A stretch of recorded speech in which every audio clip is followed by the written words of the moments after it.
Hello, everybody. We are Chris Lee and Chase Robinson of Southeastern 14 here to discuss Mississippi State and the state of the program. It has been, I don't know, there's no script for how it's gone at State the last couple of years. We'll get into that. Before we get there, we remind you that the Final Four is in the books. BetOnline was your tournament headquarters all March long. Now that we are past the finals, there's a lot more in store. Major League Baseball is here. The NBA and the NHL playoffs are around the corner. As always, BetOnline is the number one source for your summer sports wagering. Head to BetOnline today. Stay updated on all the action. Remember to use promo code BELIEVE, that's BLEAV, for your 50% welcome bonus on your first deposit. BetOnline, the game starts here. Well, I don't know where else you start with Mississippi State other than to acknowledge the obvious. 3 coaches in 3 years. This team needs some continuity. Now, look, what happened at State has been awful, tragic. Mike Leach's passing set off a period where a multitude of dominoes fell. I think State looked for continuity last year, didn't find it, felt a change of direction was needed, so it went to Jeff Lebby, who was Oklahoma's offensive coordinator, had been at Ole Miss previously. Look, again, you can't script or make up what happened at State the last few years with the passing of Mike Leach and the dominoes that set up. That put Zach Arnett in kind of an unfortunate position. He got his ideas on how to do things, but that didn't really mesh well with the roster that was constructed in a very unique way to fit a very unique offense. Now they reset it for good under another guy. Let's hope for Mississippi State this is the start of some continuity here, Chase. Yeah, and I don't think any university is prepared for what they have gone through. Losing Mike Leach, you lose your head coach in December, I think it was, and so you have to turn to when you're going through a time like that, you have to turn to somewhere and the guys know, and that was Zach Arnett.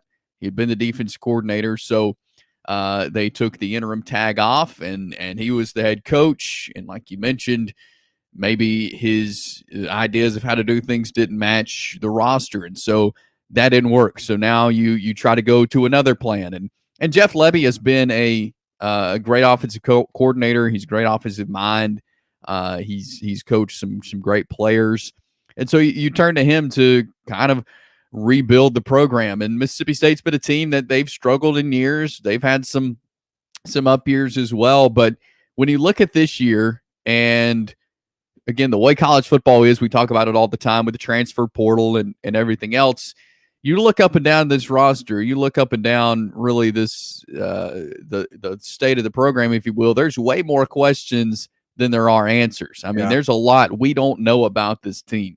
And it's going to take checking out the spring game. And it's going to take really probably into the season before we really figure out what the makeup of this team is. There's a lot of new players on the roster that Jeff Lebby has brought in, whether it be, incoming freshmen or he's worked the transfer portal. But continuity is going to be key for this team. And if you go what they've or have been through what they've been through, you've got to imagine their lack of confidence. And so I think building the confidence and kind of reshaping the program is what Jeff Lebby needs to do. And we'll see if he's the guy. I don't know if there is a guy for that. That's a hard job to step into. And so we'll see what he can do.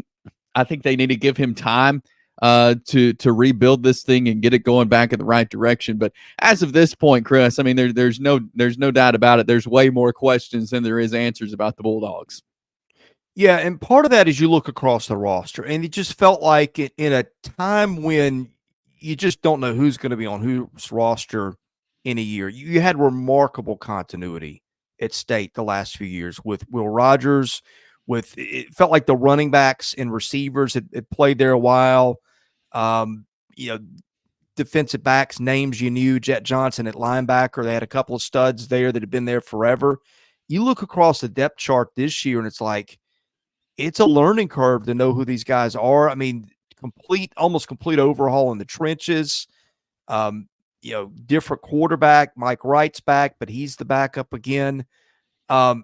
It's just hard to know where to even start with these guys because there's so much new stuff to process here, Chase. There is, and again, I think the fact that there's no divisions in the SEC, they're not going to be in the tough SEC West. Of course, they'll still play a lot of these SEC teams. It'll be really tough, but I think that kind of is in favor for this team because they do have a lot to figure out as far as positions, as far as getting the staff working well together. So again, I think there's a lot to be learned about this team, and we'll learn a lot again in their spring game as we hear Jeff Lebby more, maybe at SEC Media Days, get his really get in his mind and see what he's looking to do as a head coach. This is his first head coaching job. And what a tough thing he's stepping into to rebuild this as your first head coaching job. But again, he's a great offensive mind. He's worked under some really good coaches. And so, I think he's the guy to figure it out, but it may take a little bit to figure this out and get this program heading in the right direction. Yeah, I think that's a good transition for where we're going next. Jeff Lebby is a great offensive mind. He seems to be very well respected as a person in the industry. You look at what he did at Ole Miss and how much fun they were to watch and how versatile they were. They could beat you so many ways. Then went to Oklahoma. They put up video game numbers last year. I think that's a good place to start. You want to anchor your program to a guy like Jeff Lebby. Now, again, the names, it's just a complete different cast of characters, including a transfer quarterback. But a lot of times you trust a guy who's had a track record other places to figure out, even if you don't know the exact recipe for how it's going to look. And again, Jeff Lebby is a guy that you stake a lot to his reputation, even if you don't know what the talent's going to be like. Yeah, for sure. And I think he went out and got Blake Shapen from Baylor at quarterback. And I think with Jeff Lebby, again, being the offensive mind that he is, I think, and the quarterbacks want to come play in the SEC. And so I think he really had the opportunity to kind of handpick who he thought would fit well into his offense. And I think Blake Shapen does. And so I think that's one bright spot if they can get some guys around him, and we'll learn more of these guys that he has around him. But I think Blake Shapen is good to bring in. You also got Michael Van Buren, who could be kind of a future quarterback to watch that he's brought in as well to Mississippi State, and Mike Wright has stayed with the Bulldogs. At running back, Jeffrey Pittman has come in, and it seems like he's been kind of the favorite at running back, and you also got some guys who transferred out there, but Jeffrey Pittman was the top rusher behind their two starters last year, and so he's had a great spring so far, and Lebby's been really high on him. So there's a lot of guys, a lot of names we'll be learning, but I think when you have a guy like Blake Shapen, again, who's a good quarterback, has a good arm, he's a smart guy, and I think he fits with Jeff Lebby's system really well. And when you are doing what Jeff Lebby is doing and rebuilding a program, you got to start with guys you can trust, and I think that's what he's found in Blake Shapen. So I thought that was a good pickup for him in the offseason. Yeah, they were kind of painful to watch offensively last year after what we'd seen under Mike Leach. Again, I think that is a good guy to hitch a restart to because of his track record. May not take right away, but I think you'll at least see some hope and some seeds for that, and maybe some more entertaining football than we saw last year in Starkville. All right, we're doing this early April. We're going to continue to follow all 16 teams in the offseason. Best way to get all that, hit the subscribe button, hit the like button.